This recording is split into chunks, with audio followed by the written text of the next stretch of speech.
So most new hosts have no idea how much city choice impacts their profits. In fact, the data shows that city choice can account for up to 70% of your earnings. And for most new hosts who fail, it's not because they're lazy, it's not because they didn't try, but it's because they picked the wrong market, which actually doomed their success from the very beginning. So after launching about a dozen property, after testing every possible model out there, we've tested urban models, we've looked at vacation rentals, we've looked at midterm types of properties. These are the 10 cities we would choose if we were starting over today. So here's what I'll cover in this video.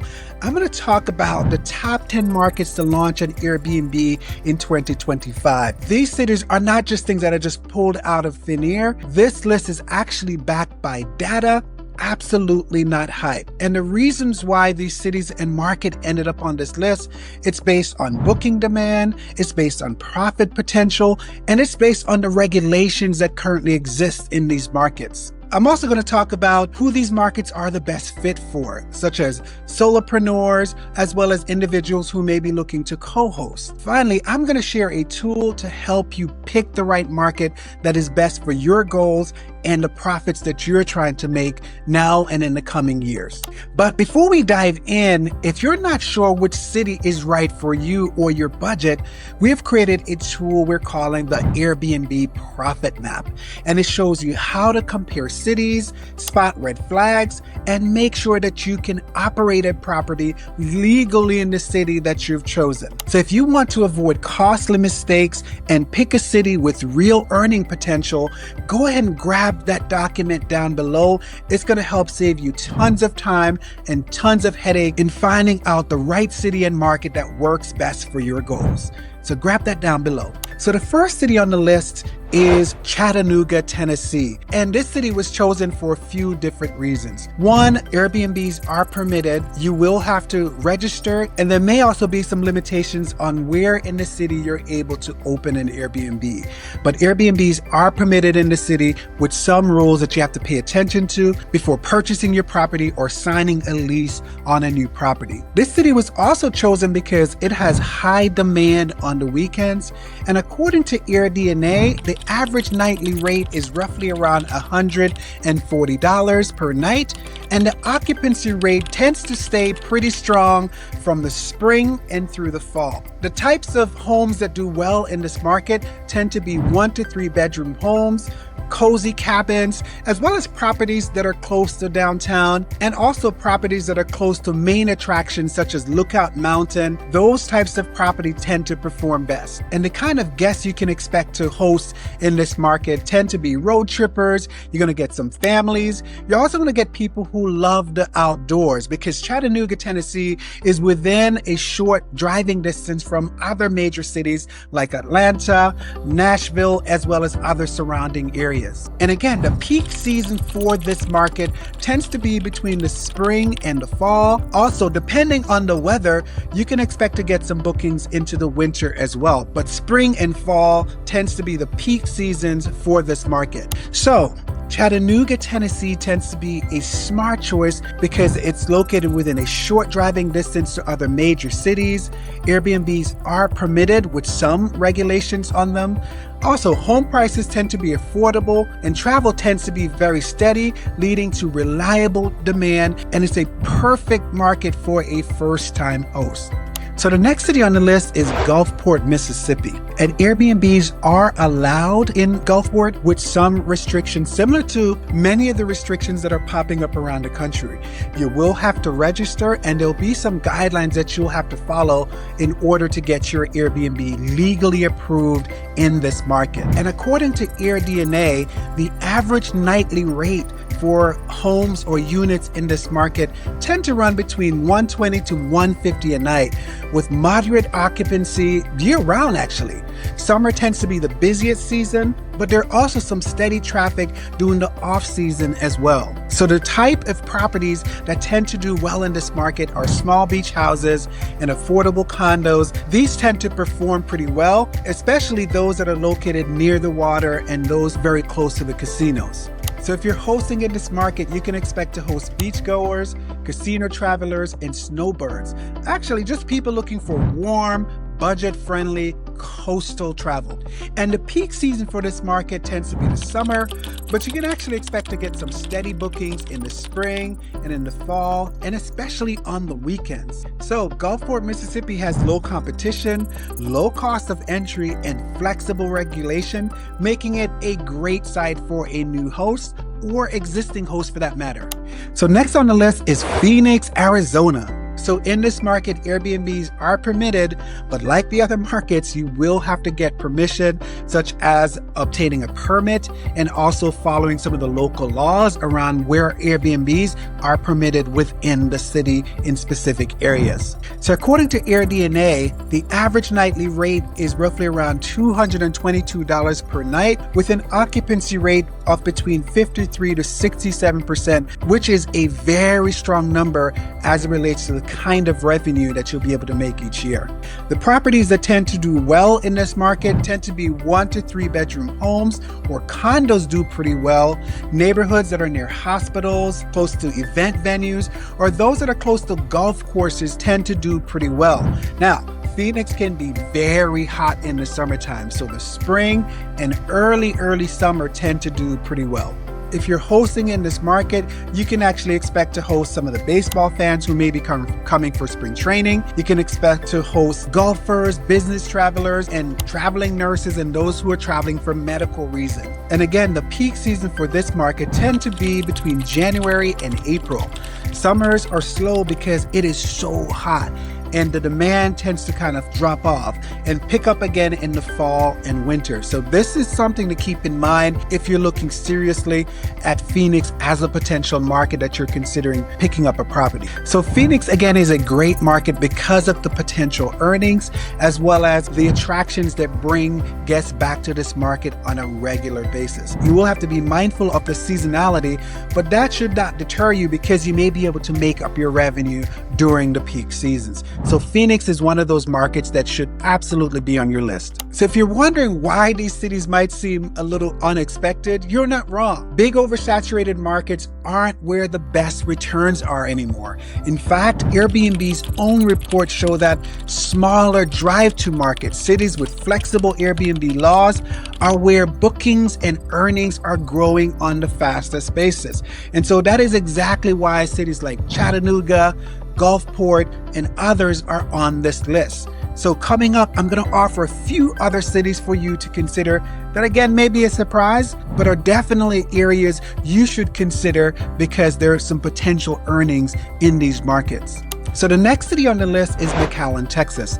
And similar to other cities, this city also has some Airbnb regulations, but they're pretty straightforward, allowing you to be able to navigate them without too much headache. And according to AirDNA, the average nightly rate is roughly between $110 and $130, with strong demand over a 30-day period. Most of the hosts in this market earns a steady income fueled by traveling nurses, medical staff, as well as cross-border travel, given how close this market is to the US-Mexico border. So the type of properties that do well in this market tends to be 1 to 2 bedroom homes, furnished duplexes and apartments, those properties that are located near the hospital, major roads, as well as the international bridge, those tend to work best. So if you're hosting in this market, you can expect to host medical professionals, snowbirds, and visitors crossing over the US-Mexico border. So unlike other markets, this is a year-round market with small surges in the winter,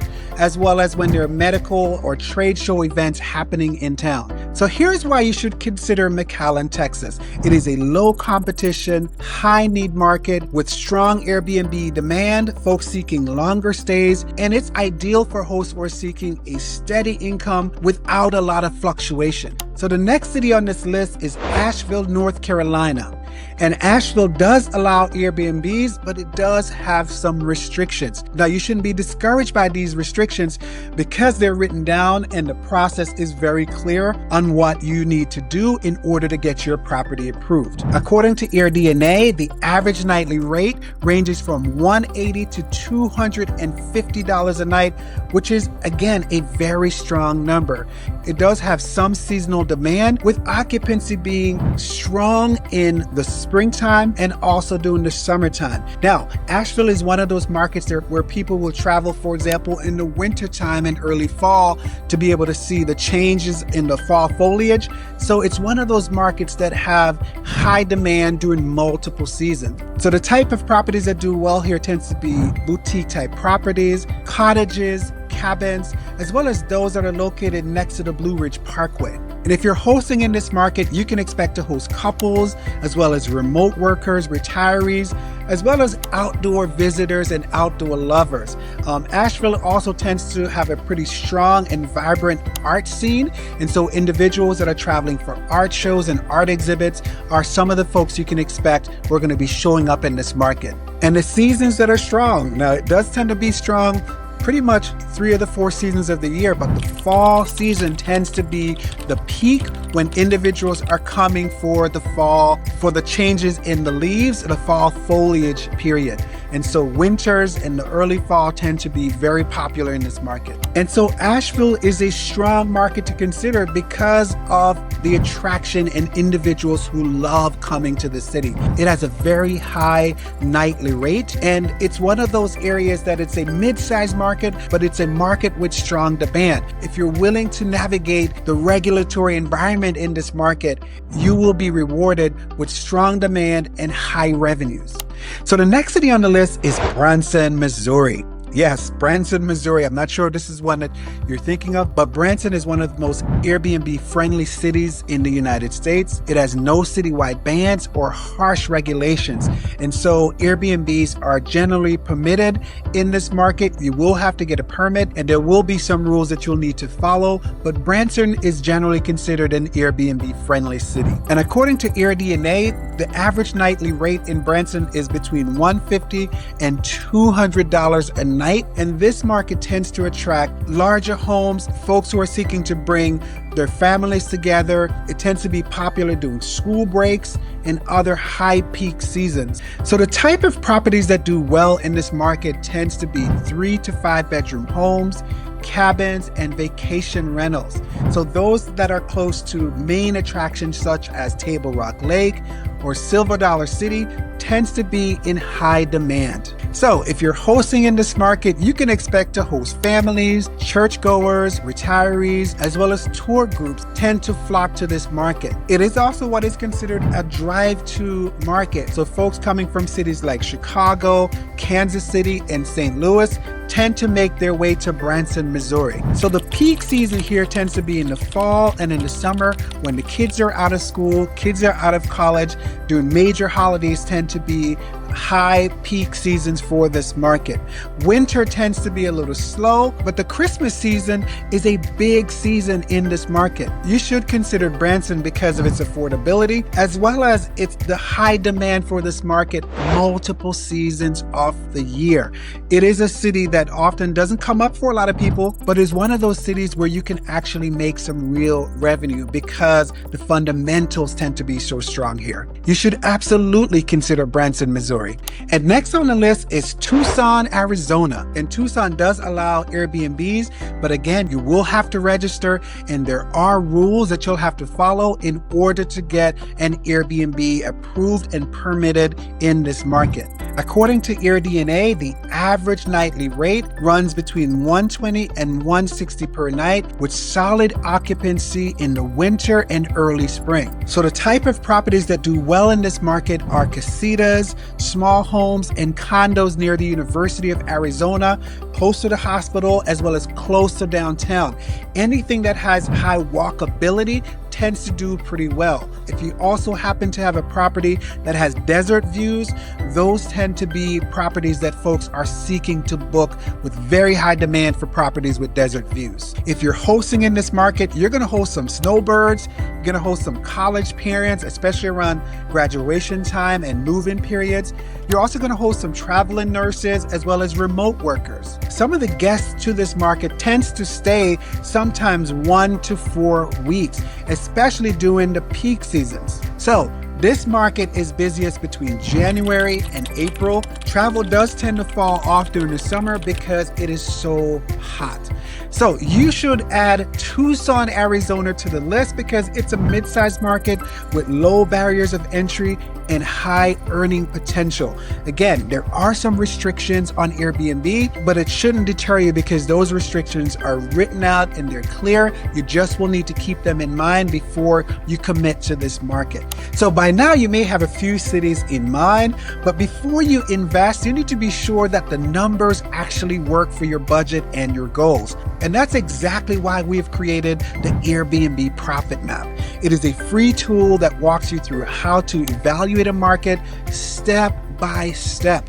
You learn how to check for demand, how to spot legal red flags, and how to avoid cities that might look great on the outside, but won't actually perform and make you any money. So if you're serious about launching the right way, go ahead and grab the Profit Map. It's linked below. Use it to find your best city in under 10 minutes or less. Go ahead and grab it down below. And the next city on the list is Bentonville, Arkansas. Now, Bentonville does allow short-term rentals with the requirement of a permit. It does have an inspection, and there are a set of rules that you'll need to follow to make sure that you get that property approved. According to AirDNA, the average nightly rate is between $130 and $170 a night, making it a strong market that should be on your list for a city you should consider opening an Airbnb. The type of properties that do well here tend to be 2 to 3 bedroom homes or even townhouses.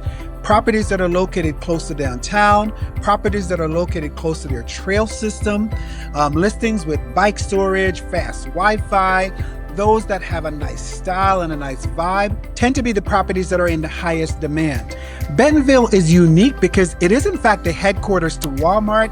So you're going to get some business travelers, but you're also going to get some mountain bikers, event travelers. So it's one of those unique cities where you're getting both the folks who are coming for business as well as the folks who are coming for adventure. So this market tends to be busy from the spring to the fall. And this is in fact a peak season because it's one of those times when you get a lot of biking and tourism.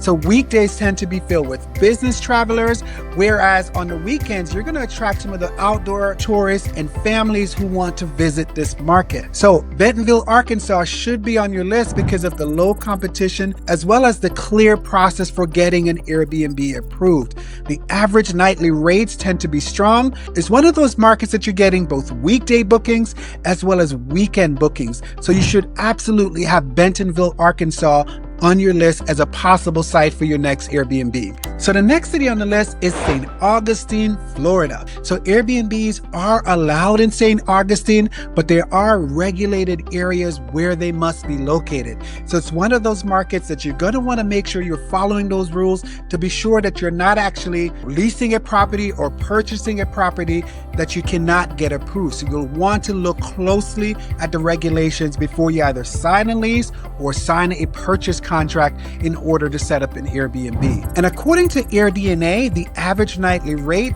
is roughly around $200 per night with fairly high occupancy between 54 and 57%. It is the kind of market that attracts year-round tourism, so you're going to get beachgoers. You're also going to get folks who are coming to have their weddings in this market. It is a beautiful, very kind of romantic town. It's one of the most historic cities. Actually, I think it's one of the earliest cities in the United States. So folks absolutely love the history as well as the beauty of the city. And the type of properties that do well here are historic cottages, 1 to 3 bedroom homes, as well as properties that are walkable to downtown and the beach. So if you have one of these properties, they do tend to get booked fast and have steady bookings throughout the year. And the type of folks that you're going to host in this market tend to be couples, families, folks who are coming for history. Again, folks who are coming for weddings tend to be the individuals who you're going to be hosting on a regular basis. Now, this market is busy all year around. Y'all, this is Florida, so it's pretty warm most of the year. But the spring and the fall tend to be the major kind of festival and wedding season. And so these seasons tend to be the most popular area where your rates are going to be at their very highest. So you should have St. Augustine on your list because of the history, because of the high average nightly rates, as well as because of the demand at peak seasons throughout the year. So you absolutely should consider this market as an area to locate your next Airbnb. And the next city on this list may be a surprise to you, but it's Augusta, Georgia. And Augusta, similar to other cities around the country, there are regulations here that will impact your Airbnb, but they're pretty well laid out. And so if you follow these, you'll be able to get your Airbnb set up without too much headache. The average nightly rate here is roughly around $120 a night. But you may be familiar with Augusta because it is the actual site of the Masters National Golf Tournament, where average nightly rates can actually peak up between $700 and $1,000 a night. And so it's one of those markets that have major events that could actually cause the average nightly rate to spike, which could have a strong impact on your revenue and earning potential. So this is something to keep in mind as well. And the type of properties that do well in this market are 2 to 4 bedroom homes near downtown, those obviously closest to the golf course, those closest to event and venues tend to be the top performers in this market. And most of the guests who come here are either going to be medical travelers, obviously golf fans are going to be here, business travelers and other visitors are the type of folks that you can expect to host. And the single busiest period in this market is actually during the Masters Golf Tournament, with the highest rates as well as the highest booking periods occurring during this time. And you should consider Augusta. Maybe this is not a city that's probably on your list, but you should consider Augusta because of the low cost of entry, as well as a fairly clear regulatory environment for Airbnbs, and most importantly, the high seasonality. Again, they host the Masters Golf Tournament, which is a high revenue event. Definitely keep this market on your list as one market to consider. It's not the highest average nightly rate. It does have steady earnings and high seasonality. So keep this market on your list. And while this top 10 list is based on data and trends in our personal experience, you should always conduct your own research, your own due diligence before you invest in real estate, and certainly before you invest something as important as an Airbnb. Every host is different, and your budget and the goals that you're trying to accomplish are different. So you should absolutely do your own research. Again, you want to look at local zoning laws. You want to look at ensuring that those properties that you're considering can actually be permitted in this market. As I've talked about in other videos, you want to consider both guest demand as well as seasonality. Is this market only busy some of the time, or does it have 4-season demand around the year? So these are some of the factors that you should consider in making your choice around where to locate your next Airbnb. So you've seen the top cities, but that is just the first part. Where you launch matters, but how you set it up is just as important in order to predict your profitability and the number of bookings that you're going to get. So you will want to watch this next video on how to set up your Airbnb like a pro, where I'm going to walk you through the exact steps we use to launch our listings that actually succeed in multiple markets, even tough markets. So if you skip this next part, you're still going to be missing what makes the difference in your revenues as well as in your goals. So watch this next video.